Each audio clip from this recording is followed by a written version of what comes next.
Assalamualaikum warahmatullahi wabarakatuh. Kembali lagi bersama saya Berliana Khorshifa, mahasiswa S1 Akuntansi Universitas Muhammadiyah Tangerang. Video ini saya buat sebagai pemenuhan tugas UTS saya, mata kuliah metodologi penelitian yang diampu oleh Bapak Adi Eksandi. Nah, pada video saya sebelumnya, saya telah menjelaskan mengenai metodologi penelitian itu apa, jenis-jenis dari metodologi penelitian. Nah, di sini saya akan mereview kembali apa itu metodologi penelitian dan apa saja jenis dari metodologi penelitian. Kalau kalian ingat, penelitian itu sendiri adalah studi yang dilakukan seseorang melalui penyelidikan yang hati-hati dan sempurna terhadap suatu masalah sehingga diperoleh pemecahan dari masalah tersebut. Lalu metodologi penelitian itu sendiri adalah ilmu atau pengetahuan tentang cara yang tepat untuk melakukan sesuatu untuk mencapai tujuan atau untuk mencapai jawaban dari pemecahan suatu masalah tersebut. Nah, di sini metodologi penelitian dibagi menjadi dua. Yang pertama yaitu metodologi penelitian kualitatif atau komprehensif dan metodologi penelitian kuantitatif atau statistik. Yang pertama yaitu ada metodologi kualitatif atau komprehensif. Metodologi kualitatif atau komprehensif ini sendiri ialah metode penelitian yang cenderung menggunakan analisis atau deskriptif. Nah, landasan teori yang dimanfaatkan oleh pemandu itu agar fokus penelitian sesuai dengan di lapangan. Metode kualitatif ini memerlukan seorang partisipan sebagai subjek, sehingga si partisipan itu sendiri akan menganggap dirinya bermanfaat karena informasi yang diperoleh dari mereka akan sangat membantu. Lalu tujuan dari metode kualitatif itu sendiri yaitu menjelaskan suatu fenomena sedalam-dalamnya dan dengan cara pengumpulan data yang sedalam-dalam pula. Dari sini dapat ditunjukkan bahwa pentingnya kedalaman dan kedetailan suatu data itu sendiri. Yaitu ada tahapan penelitian kualitatif. Yang pertama yaitu ada mengangkat masalah. Nah, dari mengangkat masalah itu akan muncul pertanyaan-pertanyaan dari penelitian, dan setelah muncul pertanyaan itu kita akan mengumpulkan data yang relevan. Lalu selanjutnya dari mengumpulkan data itu kita akan menganalisis. Dari analisis itu sendiri kita akan menemukan jawaban dari pertanyaan penelitian. Seperti itu. Selanjutnya yaitu ada jenis-jenis penelitian kualitatif. Di sini ada 5. Yang pertama yaitu ada fenomenologi, yaitu penelitian yang berfokus pada suatu fenomena. Yang kedua ada etnografi, yaitu penelitian yang berfokus dalam bentuk dan fungsi dari bahasa dalam budaya kita itu sendiri. Yang ketiga ada studi kasus, yaitu penelitian yang berfokus mengenai fenomena yang ada di masyarakat sekitar. Lalu yang keempat yaitu ada metode teori dasar, yaitu penelitian yang dilakukan untuk memperkuat teori yang sudah ada. Lalu yang terakhir metode historis, yaitu suatu penelitian yang berfokus pada peristiwa yang terjadi pada masa lalu atau masa lampau. Itu. Lalu di sini ada poin penting dalam metode kualitatif. Di sini ada 4. Yang pertama, metode kualitatif itu tidak bergantung pada angka karena dia lebih deskriptif. Yang kedua, dia tidak menggunakan metode statistik karena dia lebih bersifat deskriptif dan biasanya menggunakan kata-kata gitu. Yang ketiga, dia bersifat elaborasi atau peneliti diperbolehkan menggali informasi lebih dalam terhadap objek yang diteliti dengan tidak tergantung kepada pengukuran angka. Yang keempat, lebih tidak terstruktur dibanding penelitian kuantitatif karena penelitian kualitatif ini kan dia menggunakan deskripsi, sedangkan kuantitatif itu sendiri dia menggunakan perhitungan dan angka. Jadi kuantitatif itu akan lebih terstruktur daripada kualitatif. Metode penelitian yang kedua yaitu ada penelitian kuantitatif.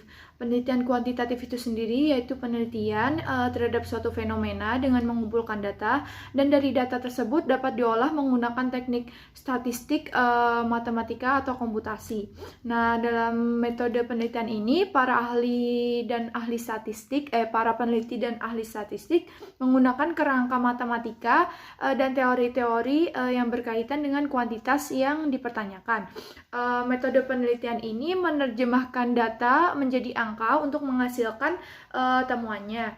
Lalu penelitian kuantitatif ini sendiri dia dapat bersifat deskriptif, korelasi, dan asosiatif jika didasarkan pada hubungan antar variabelnya.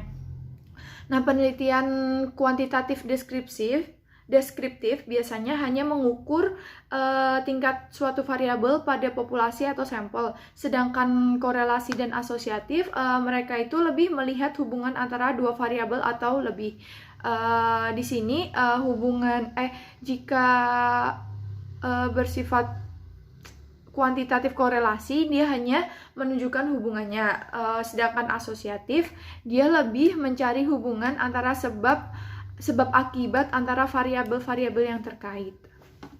Lalu tujuan dari penelitian kuantitatif itu sendiri yang pertama yaitu mengembangkan dan menggunakan model-model matematis atau teori-teori atau hipotesis yang berkaitan dengan fenomena alam, dan yang kedua yaitu menentukan hubungan antara variabel dalam sebuah populasi.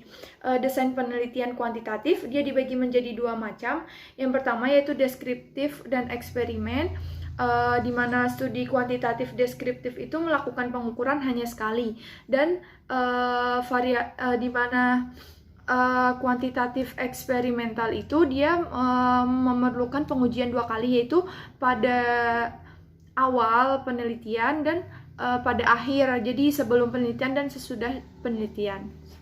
Lalu ada prosedur penelitian kuantitatif hampir sama dengan kualitatif.